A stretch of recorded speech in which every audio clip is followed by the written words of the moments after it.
Welcome to episode number 491 of the West Tigers podcast, slowly creeping our way towards the end of the West Tigers season. 2 games still to go, the Cowboys, and then finishing off with the Panthers next weekend. And Mitch and Nostradamus, Nick Hayes, are here. Now, Mitch, I've got to just steer my attention to Nick for a moment or two because he's drawn plenty of attention to himself because you were spot on with your prediction in that Roosters game. It's pretty spot on, Joel. I will admit that I did get one little part wrong. I did say that Jock Madden would kick all of the goals. He didn't kick all of the goals. Yeah. He did miss a few early, which gave me a bit of a heart attack. I thought, oh, here we go. It's going to come down to goal kicking. But I did pick the score. I did say we'd win 25-24, and I did say that Jock would have a blinder, which I think most people would agree with. And I did say I'd kick the field goal. So what more can I say? If anyone wants Powerball numbers, hit me up. $20 a go. But get in before. I don't even know when Powerball's on. Do you know when Powerball's on? I think it's on Tuesday night, is it? Oh, no, I don't know. Yeah, I don't know either. We'll do a quick Google. But yeah, hit me up, $20 and I'll shoot you some numbers. I think Lotto was always Wednesday and Saturday, and Oz Lotto Tuesday, and maybe Powerball's Thursday. I don't know. I don't play No idea. Maybe I should start getting the numbers from Nick. That's a pretty good effort, Mitch, isn't it? He did pretty well. Yes, I must say, though, when he was saying it, he wasn't overly convincing, like selling it to us. But he did put it out there, and good on him, and good on the boys for jagging a win for us. Well, I'm going to skip right ahead to where we normally go at the end of the pod and ask Nick, well, what's going to happen? Can you do it 2 in a row? What's your prediction for the game against the Cowboys? Highly unlikely I can do it 2 in a row, Joel. You know what? Let's have a think about it. Come back to me at the end of the pod. Yeah, I'm not ready just yet. I need to get out my crystal ball, and I need to channel. I need to get all the what do you call it? Like all the vibrations and everything happening. So The earthing. Bit of earthing there, Bit of earthing, correct. And I hope you haven't gone and Googled what the pick the score for that result would have been if you'd put $100 on your own prediction. I did, because someone, I think it was on our Facebook group, actually said, imagine if you had to put $5 on it. So I went onto Google and I had a quick look, and of course it just throws rough odds. You know, I know the odds vary. I'm not a gambler, but I know that the odds do vary before the game at certain points.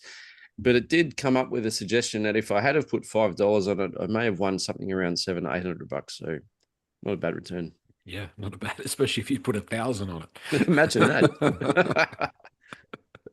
Mitch, it's good to see you. What was your take on that game? I don't know how much we know about the West Tigers that we didn't know before the game, other than to say, you know, there is a football team in there when their minds are on the job.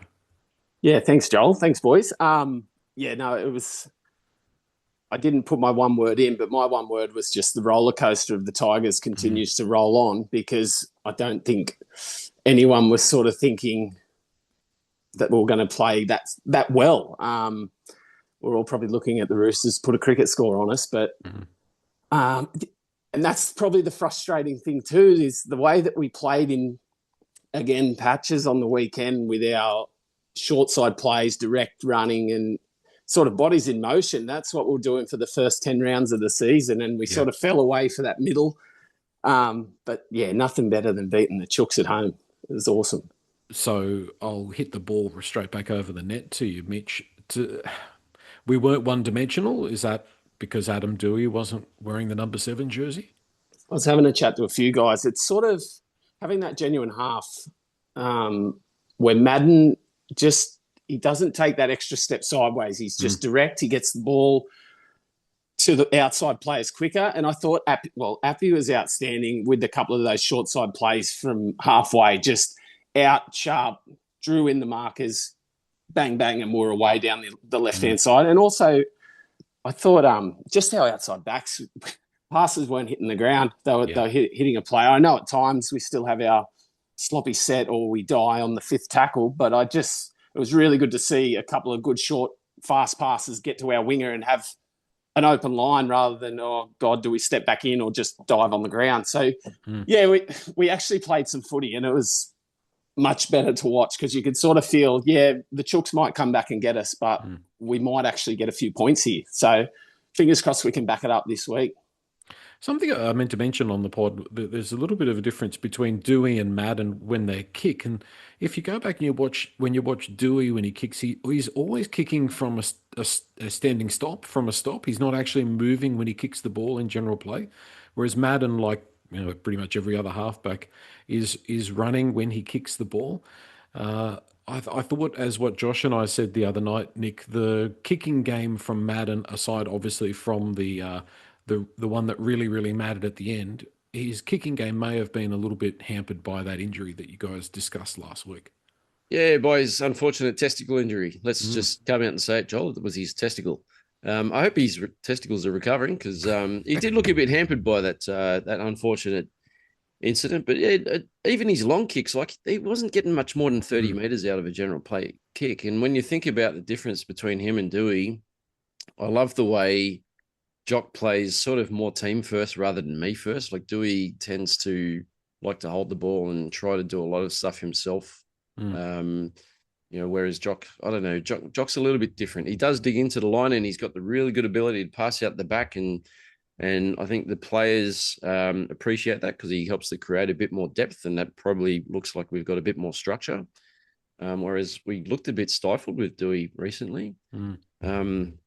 Maybe Dewey's been trying too hard. I don't know, to try and force things on himself, whereas Jock just seemed to do his job and make it happen. But yeah, with the kicking game, if we could morph the two together, if Jock could have Dewey's long kicking game, we would have played a lot more of that game down the Roosters end on the weekend, because we were in our half for the majority of that game, and I still cannot believe how good our defense was and how much we held them out for long periods. Like, it was just very resilient effort from all of the boys. One thing that it did show once again, and it goes back, like what you were saying, Mitch, to some things that were reminiscent of earlier in the year. I think we were at an advantage when a lot of our attacking play started 40 meters out. Like, we were able to make the breaks and get the ball rolling from 40 out and attack from that position, which is what we were doing really well earlier in the year. We didn't get camped down in the Roosters 20 too much, because we've known in our red zone that's where we've struggled. So I think that was sort of also reminiscent of some of the things that we saw from that really slick West Tigers team from earlier. I 100% agree, because I don't know if it's just this year, but I feel that the Tigers haven't been able to score from inside the 20 for a long time. We always joke that as soon as we get over the 20-meter line attacking, it's right, I just hand it back and we'll just start tackling again. But to their credit, we did score a few attacking. I know there was the one off the error, but we scored the other one for Skelton down the right-hand side. Yep. Off a nice little play down the right-hand side. But I was going to just go back to the other thing with Madden and Dewey as well. Just with the game changing again, early on in the year, all the repeat sets, I think, suited Dewey down to the ground. It was a lot faster. But as the year's gone on, they've sort of limited the 6 again. So that's probably suiting Madden a little bit more to just play that little bit more direct, a little bit more structured play. And it's probably taken us a few weeks to get some players back, obviously help, but getting back to playing that and finding our footy again. And also having forwards that just do their job. I thought the boys mentioned the other day, I thought May actually played good because he didn't feel like he was getting in the way as much. We'll speak about Pole later as well, but just get up the guts, smash that door down. And like no one said how good the Tigers actually played. It was all the Roosters played terribly, but we actually, got in the way and were a bit of a nuisance to them, which was really good to see. Yeah, we forced some of those errors. Yeah, for sure. Yeah, just on Terrell, I don't know, Mitch, if you saw Benji's press conference, but he made a point of pointing out Terrell, and Terrell had a blinder. He had probably one of the best games in recent memory that I can remember. But Benji made a point. He said, I started him on the bench for a reason. I just thought we could have done a little bit differently, giving him probably, 60 minutes after the first 20 settled down with Safar starting. However, it obviously didn't pan out that way with Twally going off in the first minute, unfortunately. But he also said he thought Terrell came out with a bit of a bee in his bonnet and played like he had a point to prove, and he did. Like, he was a lot more impactful with his running. Yeah, I think we've seen him sort of hit the line and be a little bit soft, turn around looking for the offload and get tackled, and that's about it. But he was pushing Roosters defenders backwards like consistently throughout the whole game. So he had a blinder. Really, really happy to see that, and hopefully he can do that next 2 weeks as well. For sure. I think also as well, playing against his old club, I think Benji might have done the old double stoke. We'll put him on the bench and try and tick him off a bit there. But knowing he's going up against the Chooks, we know he didn't leave there. It wasn't a happy camp when he left. So it's good to see. But to me, it just seems like it's just such a long year for these, because it's the two forwards are probably the only players that have played the whole year, basically, Pole and May. Yeah. And it's got to knock them around a bit, you'd have to think. Yeah. So, no, it's good that he's had, like I said, hopefully he can finish the next 2 weeks with a couple of big weeks and get a good off-season into him. That does say a lot for their longevity, Fonua and also Terrell, to have played as many games as they have. I don't know what Terrell's up to now. Has he missed a game? He's played a hell. He missed that one with his birth of his child. Yeah, he did. Only one. Yeah, and I think I read today Fanua's played 23 games this year. He's played a lot. I don't know what he's missed either, but they've played a massive amount of games for the guys that are doing all the hard yards. So yeah, that's actually a really good testament to not just their fitness, but also the strength and conditioning at the club. I know a lot of guys have gone down with injuries, and we've spoken about that recently, but these guys are two big hard hitters. So yeah, good longevity across the season. For sure. That same question that we discussed on the Sunday night or the Monday night pod, it ended up being, how does it compare, do you think, that win to the Warriors win on the Friday night earlier in the season? As I said the other night, very different sorts of games, different times of the year and different things that we saw. Mitch, if we look at the season so far, and they were the two games that you had to pick, and one of them was the win of the year. Which one would you go for? Probably to go the one on the weekend, only because at the time that we played the Warriors, we probably didn't think they were going to be the team that they were. And I don't think that they even thought that. They were still sort of finding themselves. But we did play really well. We played fast that night. I remember I didn't watch the game live. I watched the highlights back, and Dewey looked like a sprinter, like we were fast. We're over the advantage line and just cutting into ribbons. I couldn't believe the score when I checked it. But the weekend, all the hype around the Roosters, we know what the Roosters can do with it, like generally do to us. The last few years has been fantastic. But to come in there back against the wall with personally a pretty slim picking side with nothing to play for and actually aim up and put in, like, as a fan, that's what you want to see. You don't and I think you boys might have said it on the pod the other day. It wouldn't have mattered if they ran over us in the last 5 minutes, because we actually got 75 minutes where we felt like, well, we're going to win the game. And there's been games where we sort of haven't deserved to win the game, but be in until the end and then lose. And you're like, well, that's just the Tigers. But at least we fronted up, got in front, and deserved the win, I thought. We did deserve that win. I'll tell you, it did matter that we won, because I watched that game on the lounge with my 11-year-old boy, Isaac, and he's getting really good. The start of the year, he'd watch a bit of the game and he'd walk away because he's scared. We're all scared. We're all scared. Yeah, correct. For a young fella, he's been very impacted already over his short life of watching too many Tigers losses. But he actually watched probably 98% of that game on the weekend. And every time we scored, we were jumping up and down like we'd won the grand final, hugging each other. I was picking him up and throwing him around the lounge room. The dog was carrying on because he didn't know what was going on. And then it got very nervous towards the end, and I was scared for him. And I was just saying, we deserve to win this. We really deserve to win. We cannot lose this game. We've been, the better team. Back in my mind, I'm thinking, here go the Roosters. They're going to walk all over the top of us again. It's going to be another loss.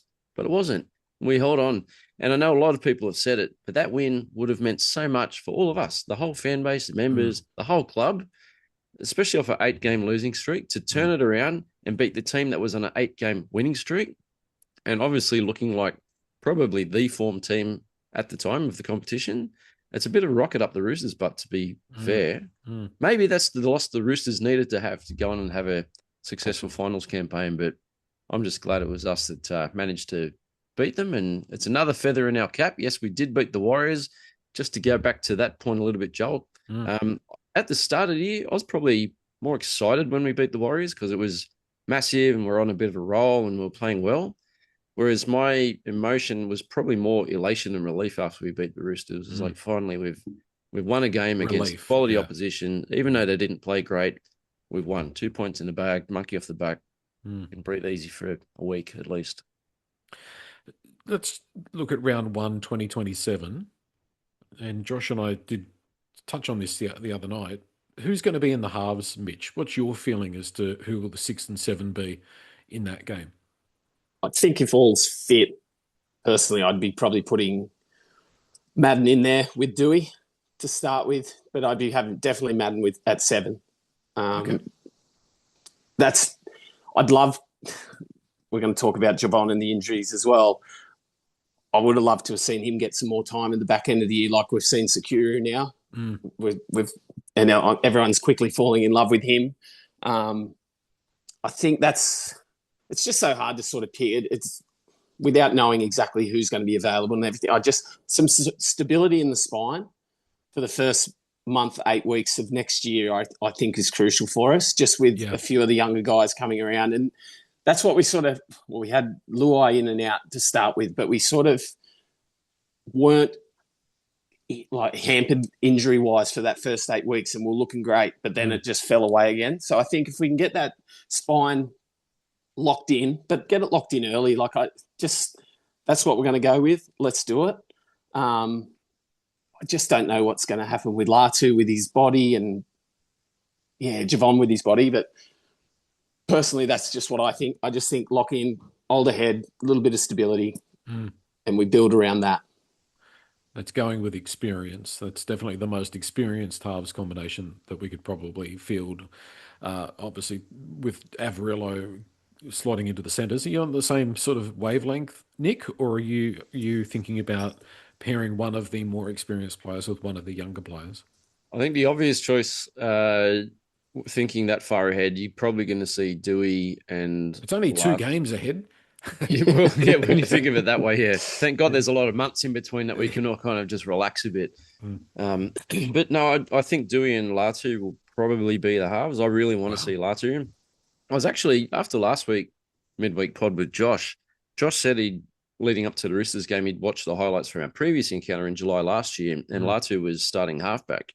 And after that, we had that pod, I actually went and watched the highlights, and Latu was really, really good, like really good. Yeah. He showed a lot of the skills that he's got, really, really fast acceleration, can put the defense on the back foot, good kicking game. He was actually a dominant half. So we haven't, as we've spoken about to death, we haven't seen that opportunity enough this year. Latu in the halves, and he has got another hamstring twinge, I think. I think he's not playing again this week again, which is a shame. But you'd have to think, I know Mitchy said, what's going to happen, but he's got a full 6 months and off season under his belt to get all of that right and to, start tapering into the training and get himself right for round 1 Vegas. So I'd like to think we're going to see Latu in the halves. Dewey is likely going to be there, assuming he's still at the club and nothing else happens during the off season. Wait and see. Jock's obviously a nice fallback, but I don't know. I don't think Javon's going to be there. I don't think he's experienced enough yet. That's probably another 6 to 12 months before we maybe see a bit more of an opportunity for Javon to come into the halves consideration. And I don't know what might happen over the off season. Maybe an apple will fall out of the tree somewhere. Maybe something will come up from another club. Don't know, but it would be nice to find another halfback. Maybe the halfback for the Cowboys might want to move back to Sydney. That's come back from injury. There's a bit of talk about that. Maybe we could get Tommy Dearden to come play. Reece Walsh might be available. Reece Walsh might be available.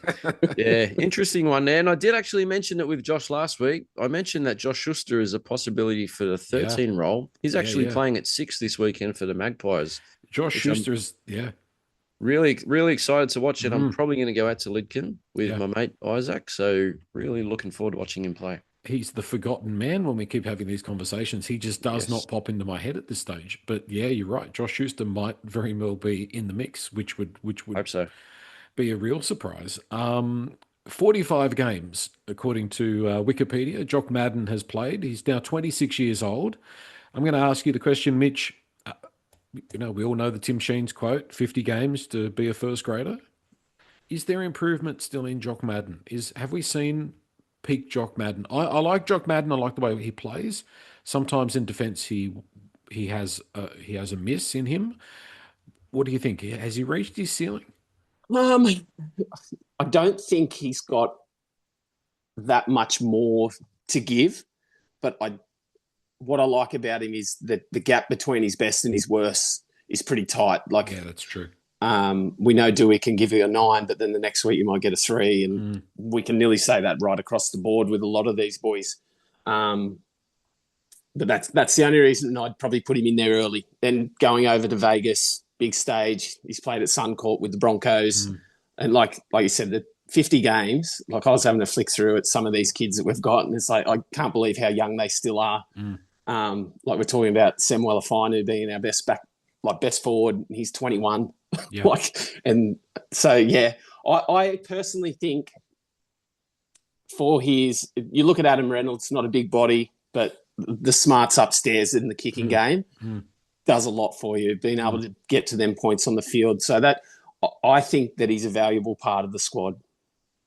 So I just want to add in, I love Jock. I think he's a good, honest halfback, but I think long kicking game is one thing, but I don't think he's got that much of a short kicking game. Like, definitely not like a top NRL quality halfback kicking game. Like, I don't remember him putting in many classy grubber kicks behind the line for repeat sets. Like, Jerome still does quite a few of those. Even some of the shorter attacking kicks, when he got the opportunity in the red zone on the weekends, he was sort of landing those sort of mid-range bombs that are meant to come down somewhere near the try line, a little bit short, or they weren't quite high enough and didn't give Buller or whoever else was running through a huge opportunity to, jump up and catch the ball or knock it back. So he could probably, he's good enough to improve those areas of his game. Again, maybe with his injury, maybe that was hampering his kicking game a little bit, which is a shame if that was the case, but because you obviously want to start with a halfback that's not going to be hampered, especially with a kicking game.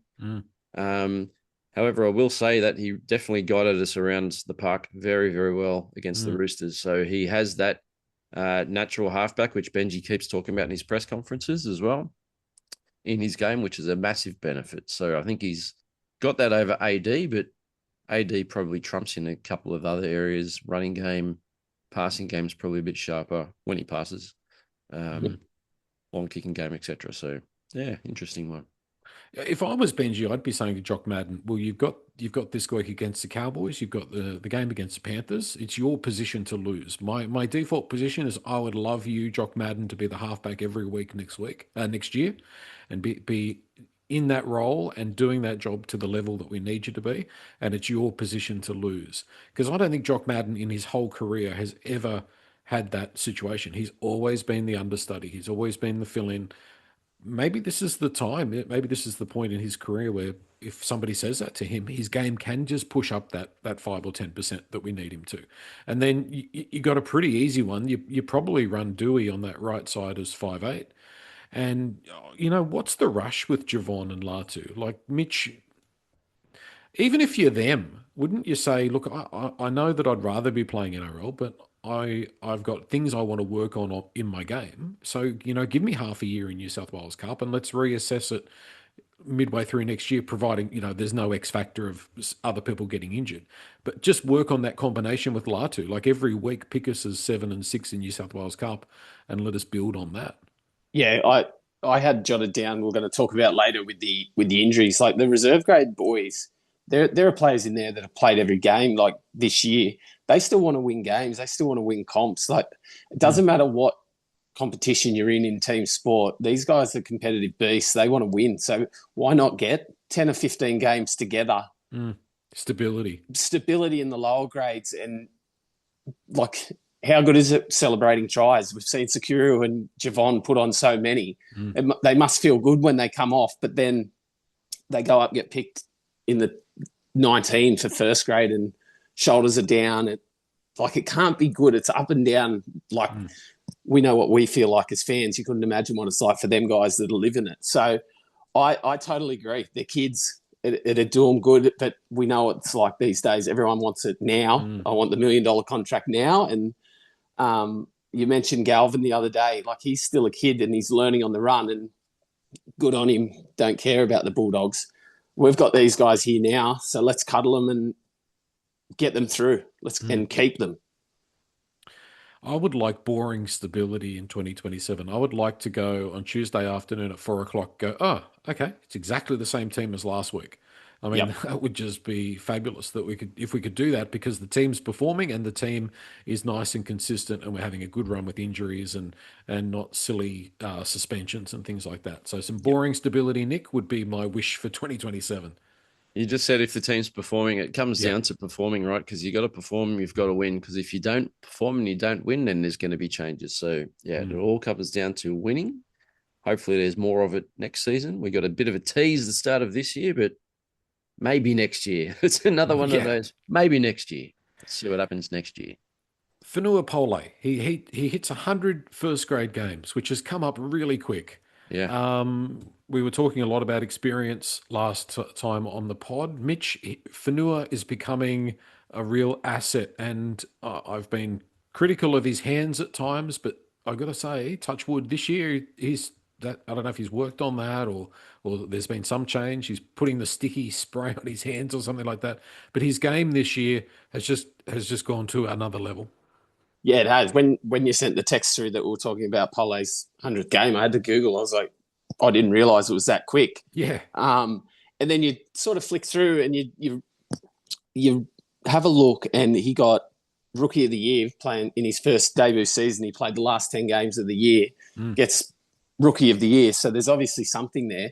We're talking about these guys' ages. He's still only 24. So the next 6-7 years is going to be hopefully like his peak. Like he's going to be from now till 30, perfect. And he's played 23 games, 22, and he'll play his 23rd game of the year. Like for a front rower, I know a few of them are off the bench. Touch wood, touch him plenty. He can stay fit because I reckon he's one of my he's one of the most improved forwards. But he's one of them guys that when he gets the ball, you sort of get to the edge of your seat because you feel like something's going to happen. Because he doesn't just waltz into the line; he gets them legs pumping. It's like the Spencer Lenu sort of feel like here he comes. Like he's coming onto it. We saw the try a few weeks ago out of nothing. Just I want to get through this. He takes it personally, and I like that. So yeah, no, congratulations to him. Like I said, I couldn't believe how quick it's come up because he'd have to be one of the more experienced in the team, really, like 100 games.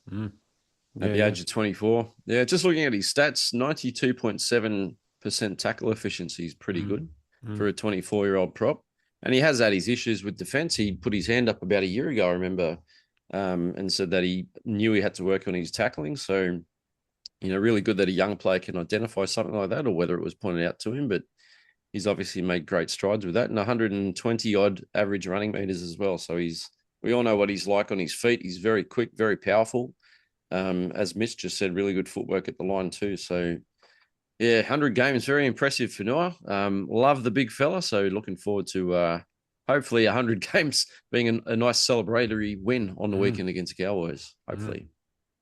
Yeah, no, congratulations to him. He's done really, really well. And he seems to be one of those guys that has worked on his game. Like sometimes you get the feeling that guys just come in and they just keep doing the same thing, where he seems to go back and reassess and improve in areas, which is really good to see, and a valuable asset for us. I would like another one. I'd like to be able to copy paste and have another Fonua Pole style Spencer Leniu type player available and ready to go, Nick.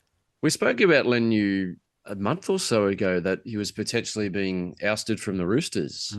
So I would have been all over that if the opportunity was actually there. But Mitch, that's a pretty good call, actually. Very Spencer Lenu, like when he's at his best, that very, dominant and powerful ball runner. I can see a lot of similarities there, but yeah, 24 years old, very impressive.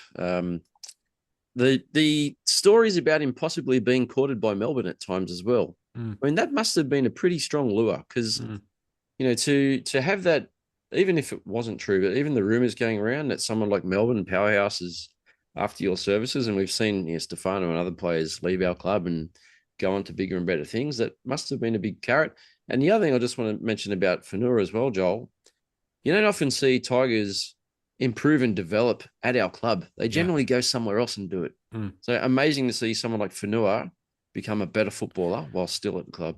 Well, a lot of that comes down to what we were talking about the other night, which is that, like, let's compare Mitch Fonua Pole with Thomas McKaylee. Now, Thomas McKaylee we gave up on after 25 games, and now the Cowboys are reaping the reward because Thomas McKaylee's probably played in the vicinity of 100 first-grade games. Yeah. We've we've got to find a way that we can bring a small number of guys in and nurse them through that 50 or 60 games to get the most out of them, and not throw everything onto their plate as rookies, and then when they don't reach our expectations, we throw them out the door. Yeah, there's been so many players that have just too hard basket, whether it's the culture or whatever it is. But Thomas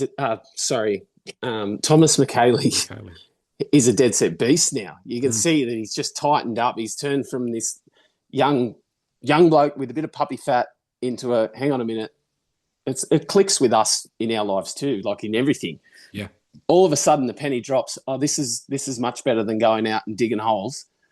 I'm going to train hard, and I'm going to start winning games and enjoying football again. So I don't know. Is it Vaka Aho that's captaining the? I haven't seen a lot of the reserve. What's he like? He's playing front row on the weekend? Are we liking what we're seeing in the lower grades? Because I'll be honest, I don't watch a lot of the lower grade stuff. But I said on the podcast last time I was on, there's so many of these young Islander boys getting around. Surely we can cherry pick them. And like we said, be patient. I know a fan base can't be patient, but be patient. And if they get to 60 games and it's not working, then yes, we move them on. But there's got to be more of them around the Campbelltown area, MacArthur area. Josh and Jordan are definitely the boys that keep an eye on the lower grades. I would like to. I'm trying to. It's difficult with three kids. But yeah, like I said, I'm trying to get out to Lidcombe to watch the flag and also the cup on the weekend. So I'll keep an eye out on him. Yeah, we do have a couple of big props in the lower grades. You want to hope that they kind of, like I was talking about with the development, sort of improve themselves to a point where they can then put their hand up and be picked rather than say, pick me. So interesting to watch the development. I just wanted to mention, though, you mentioned, Joel, the Cowboys reaping the benefits of Thomas McKaylee. They've also reaped the benefits of John Bateman, who's also playing on the weekend. So good luck to Johnny Bateman. That's a good thing for us. My understanding of Vaka Aho is that he has been in our system for a few years and has been a pretty wholehearted sort of guy that has maybe isn't the most talented, but has certainly taken every opportunity he's got, and has been pretty consistent in New South Wales Cup, and by the sound of it, deserves his opportunity if he does get it. He could be one to watch. Interestingly, for South in that New South Wales Cup team on the bench is Tim Johansson, and I thought Tim could have been something as well. I don't know why he hasn't been. I know he doesn't have a huge amount of size, but he certainly debuted well, didn't he? He did. Yeah.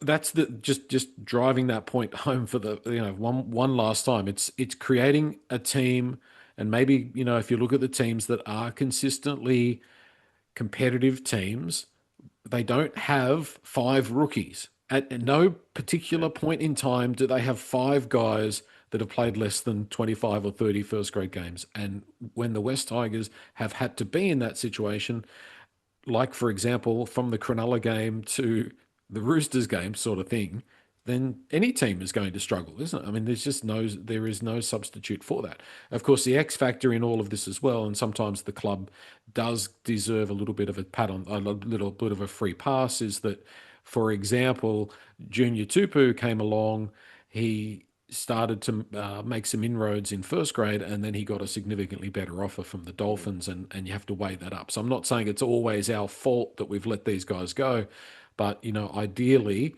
you're bringing them in slowly and you're able to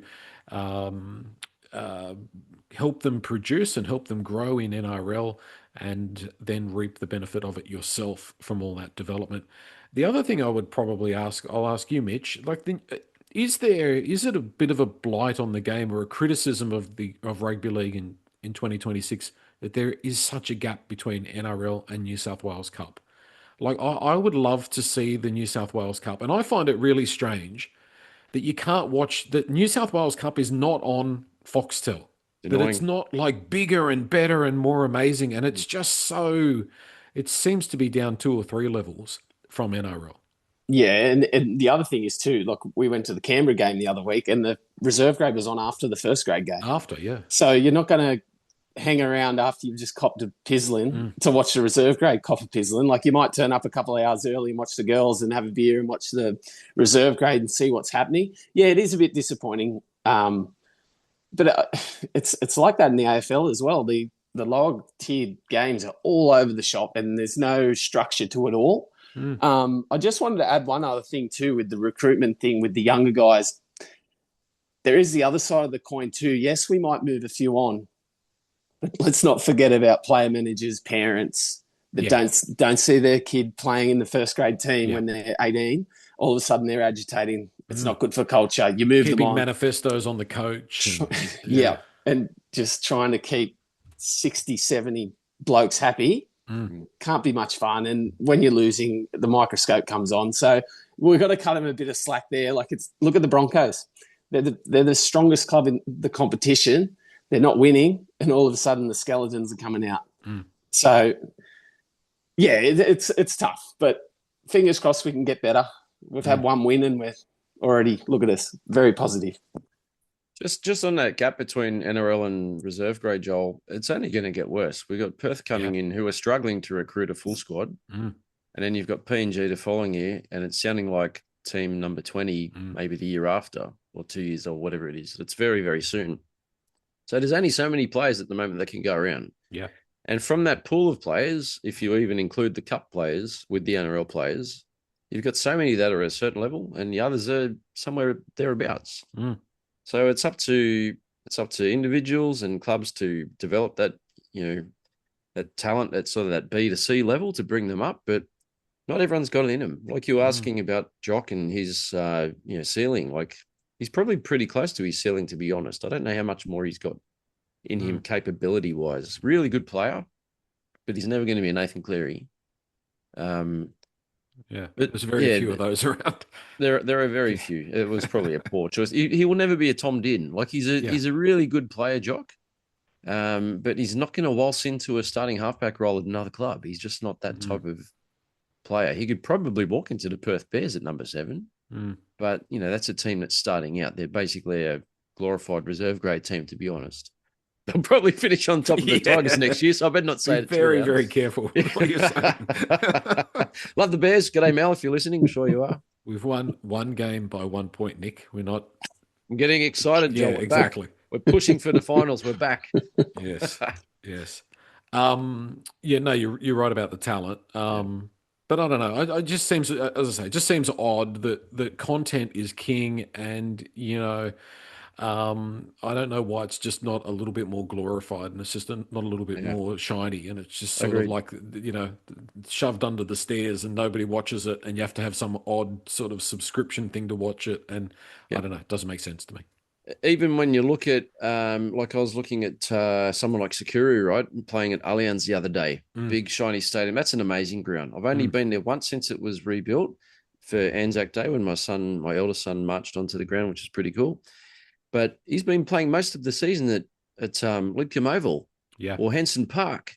And you look at the difference in grounds, like that is as rough as a suburban ground as you can get to go to the big shiny stadium. So it is a massive difference. It's a massive jump. And maybe playing at those grounds is why we're not seeing it on pay TV. Maybe it's just not a product that looks good. I mean, that's only one tier down, I know. And it shouldn't be that bad. It shouldn't. Yeah, but you're right. That Bar TV that I subscribed to a couple of weeks ago to watch the Magpies at Lidcombe, I think I said it a couple of weeks ago. It's one camera, and it's obviously a big oval, and the camera's not very close, and it's not even on halfway. The camera pans around. It looks like it's sitting on about the 30 or 40 meter line. So, it is poor quality, and it's a huge difference between the levels. You're right.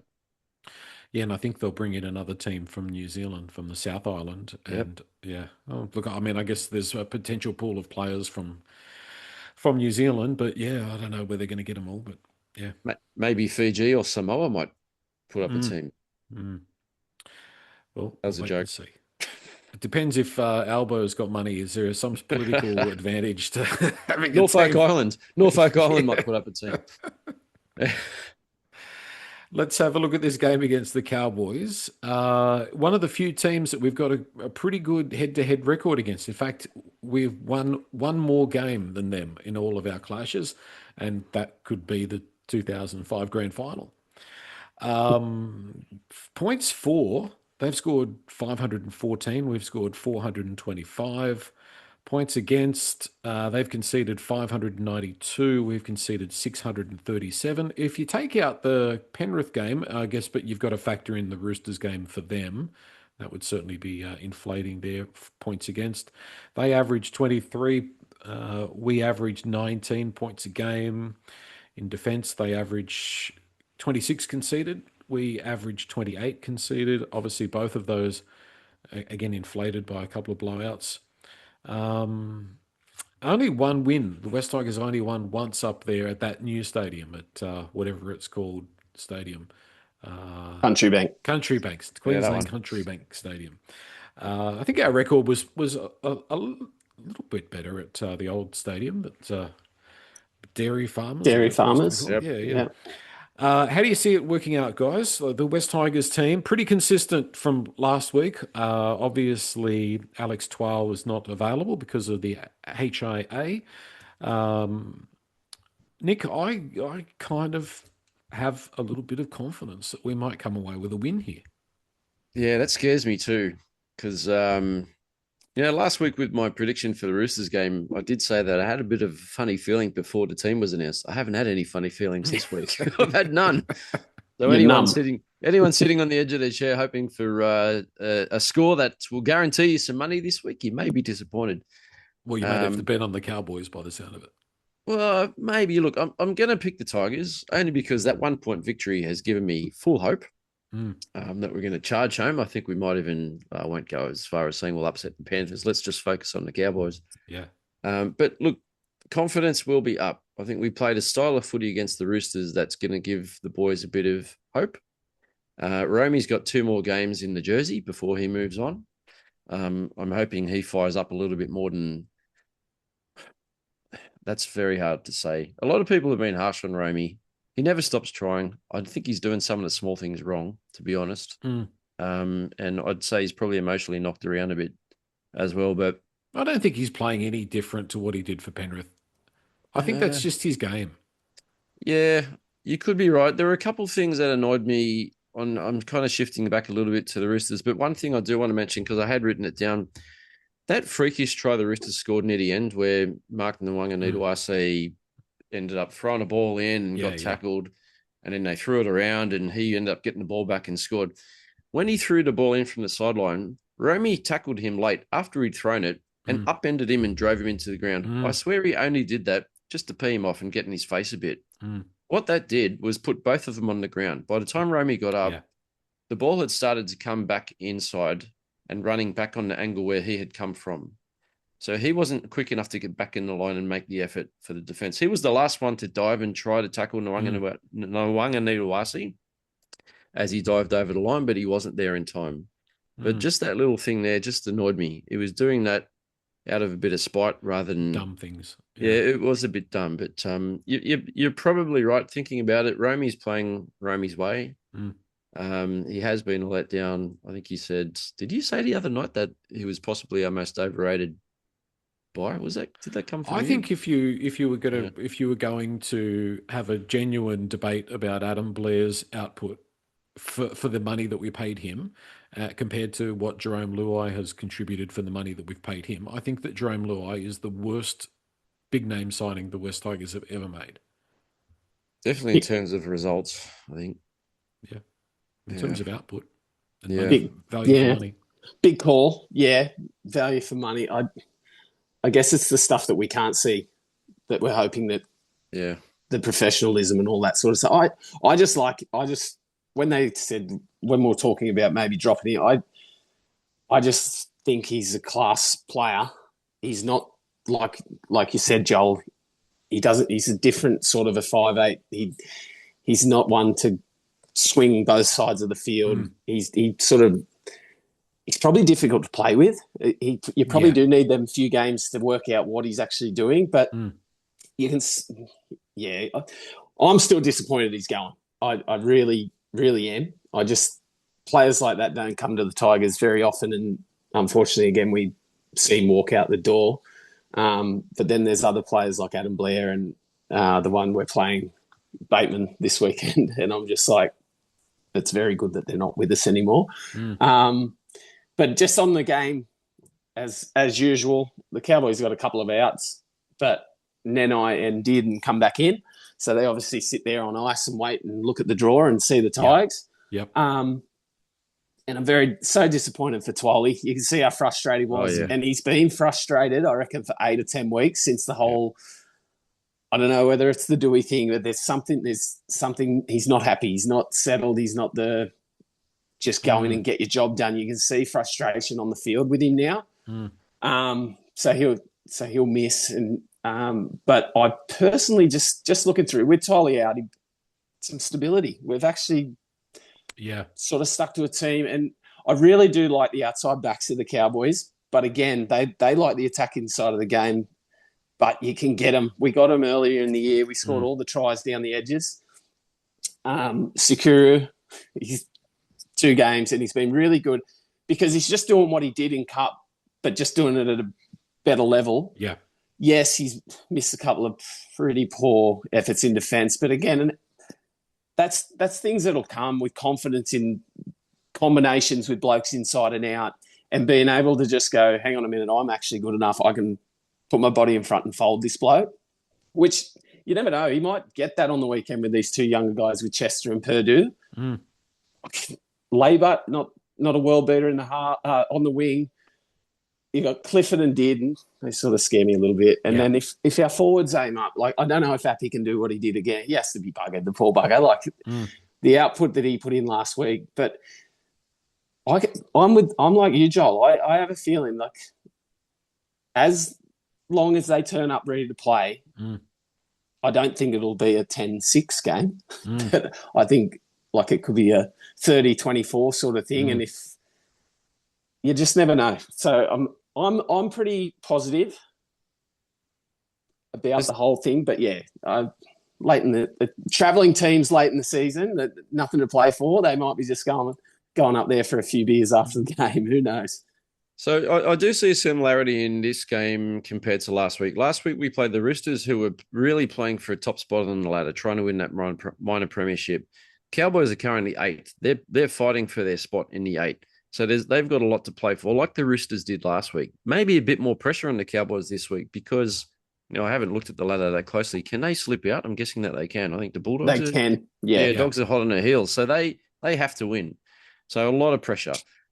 From the Tigers' point of view, the shackles are off. Like we were 0-8 leading into last week without a hope in the world beating the Roosters, and they got it done without too much pressure on them. Now that we've won a game and we still can't play finals, and we've got an opportunity to knock the Cowboys and put a bit of a fright into their step. There's a really, really good opportunity again for us to cause another upset. So I'm going to call it. I actually think the Tigers are a really, really good chance of upsetting the Cowboys. I'm going to tip us to win. I score now, Joel. We've talked you into it, Nick. You have. Josh usually talks me into it. He's not here, but maybe I'm channeling Josh's positive vibes that I can feel are coming across the Zoom airways. Yes. But I'm going to say I actually think Alex Seyfarth's going to have another massive game. He was awesome against the Roosters. I know he's another player that I think he's come a long way in the last 12 to 18 months personally, development-wise. He's sort of lost that hot-headedness. I know he had one incident earlier in the year where I can't remember what he did, but I remember him hitting himself in the head and shaking his head like, what have I done? But he's been largely very, very good. Sam Fainu's been destroying people down that left edge. And I think that thing with Romy, like one thing you're saying, Mitch, about missing Romy next year, his combination with Samuela looks like it's just starting to come back really good again. So we've only got 2 more opportunities to see that. And Appy is playing his butt off. So if Terrell can come out and destroy, the defensive line like he did, I think that's going to put us on the front foot. I'm going to pick the Tigers to have another upset win. We might put a few more points on over the opposition this week. I just have a feeling We're going to come out fairly relaxed, fairly unified. I think Jock will have another decent game. I'm going to say, you know what? Let's channel 20. Let's channel 2005. Let's go 30-16. I'm Wow. locking in 30-16. Okay. Lock it in, everyone. Lock Get it the in. Sportsbet app out. Load up. 30-16. Okay, Gamble Mitch. responsibly. Yeah. What about for you? I'll go 28-24 to the Tigers, and I'll go Sakuru to score again. Okay. Well, he's finding the try line, so that's not a bad prediction. I'm tipping Golden Point, and I'm tipping to Jock Madden to do it 2 weeks in a row. Ooh, Yeah. Golden Point 33-32 win over the Cowboys. I'll take that. Yeah. So we know what's going to happen now, boys. We've all tipped the Tigers. Oh, yeah, that's right. But hey, it doesn't matter. No, it doesn't. It doesn't. We need to channel that. It doesn't matter that. But, that's the attitude that we need to have. And that's the attitude that the team needs to have. But in a positive way, not in a let's get this game out of the way and go to the casino kind of way. Yep. As I'm sure we've done in the past when we're going to Townsville. Absolutely. Your mate Ethan Roberts is back on the bench, Joel. Yeah, Ethan Roberts is there. Sione Fainu, Bunty Afoa, they provide the forward thrust off the bench. Heath Mason, your friend, is there. Nick, your favourite player. Heath. Yeah, looking forward to watching him play in the props at some point. Can I ask what's happening with Taruva? He was on the extended bench last week, and he's there again this week. Well, as I put on the West Tigers podcast forum, and when this topic came up, I think he has been struggling for form. And I think that you couldn't drop Skelton or Tupu based on their games from the weekend. So I don't think he's far away. I just think it's been a long season. And let's face it, he gets bashed in the head 10 times a game. So the poor bugger probably deserves a bit of a rest. He definitely plays above his weight. He had that lower leg injury yes, as well. So whether that was a niggle as well, and then you can't really drop the way that the wingers played last week, you can't really drop them. But my guess is that maybe that injury is a little worse than we first thought. And I'll put my hand up. I had Skelton dangling over the top of the shredder, ready to pop him in the shredder. He's out.